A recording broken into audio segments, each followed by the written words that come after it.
এবারের গন্তব্যস্থল পুরুলিয়া।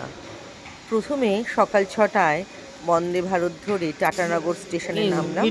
সেখানে এক গাড়ি দাদা বলা ছিল, সেই গাড়ি করে আমরা সোজা অযোধ্যা পাহাড়ের দিকে রওনা হলাম। কিন্তু তারপরে সন্ধ্যাবেলা আসলাম এই অযোধ্যা হিলসে সোনার বাংলায়। প্রথমে তোমাদের সোনার বাংলাটা দেখাই। আমরা মেক মাই ট্রিপ থেকে বুক করেছিলাম, 3 জনের জন্য একটা রুম নিয়েছিলাম। 10,500 টাকা পড়েছিল। কিন্তু জানি না, আমরা রাত্রিবেলা ঢুকেছিলাম বলে আমাদের একটা স্যুট দিয়েছিল, যেটা দেওয়ার কথাই ছিল না। আমরা রিসেপশনে সব কিছু সেরে রওনা হলাম ওদের কার্টে করে আমাদের ঘরের দিকে। বিশাল বিশাল প্রপার্টি এদের, অসাধারণ সুন্দর। এই করিডর দিয়ে ঢুকলাম, ঢুকে আমরা রুমে ঢুকছি। প্রথমে আজকে তোমাদের আমি রুমটা দেখাই। এই হচ্ছে রুমটা, ভীষণ সুন্দর রুম।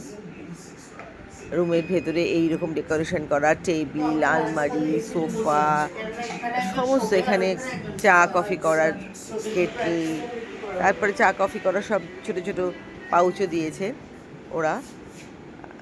এটা সোফা, এখানে একজন শোয়াও যায়। দেখো বসার বেশ বড় ঘরটা। 7,500 থেকে ওনাদের শুরু।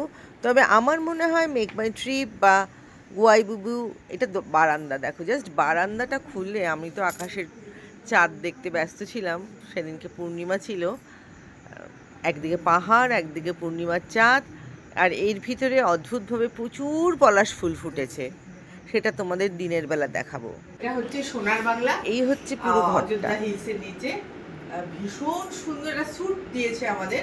আমরা মেক মাই ট্রিপ থেকে বুক করেছিলাম, আপনারা এমনিও বুক করে আসতে পারেন। বারান্দাটা দেখে, পূর্ণিমার চাঁদ আর বাইরে বারান্দাটা জাস্ট এসে দেখুন। আমি পুরো ঘরটাই আপনারা দেখিয়ে দিচ্ছি। ও, বাথরুম দেখানো হয়নি, বাথরুমটা দেখিয়ে দিই। আসুন বাথরুমটা।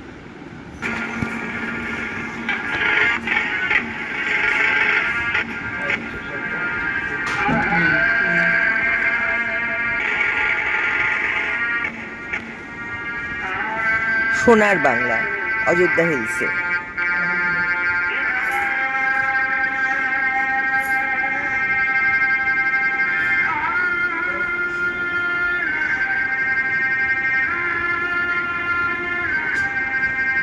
সামনের দৃশ্যটা সত্যি বড্ড সুন্দর।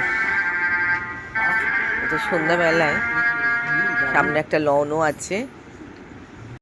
তারপর আমরা বাইরে এসে কার্টে চড়ে ওদের ডাইনিং রুমে আসলাম। ভীষণ সুন্দর, বিশাল বড় ডাইনিং রুম। আমরা এলাকাটা খেলাম সন্ধ্যাবেলায়, রাত্রিবেলায় আর কি, ডিনার। আমাদের মতো অর্ডার দিয়ে অনেক ভ্যারাইটি খাবার আছে, চাইনিজ থেকে, ইন্ডিয়ান থেকে, কন্টিনেন্টাল, সব ধরনের খাবার এখানে আছে, মোটামুটি রিজনেবল প্রাইস। সোনার বাংলা সকালবেলা ব্রেকফাস্ট কমপ্লিমেন্টারি। আমি পরের দিনকে কমপ্লিমেন্টারি ব্রেকফাস্টের জন্য এসেছিলাম। সেখানে ভ্যারাইটি খাবার দেখেছি আমি, অনেক রকম, প্রায় 30-40 রকমের খাবার। পরোটা, পুরি, সবজি, উপমা, ব্রেড, বাটার, অমলেট, ধোসা, সব ধরনের খাবার এখানে পাওয়া যায়। আপনাদের এটা কমপ্লিমেন্টারি, মনের মতো করে খেয়ে নিন। পরের দিনকে আমি অবশ্য ধোসা আর ইডলি খেয়েছিলাম, সাদা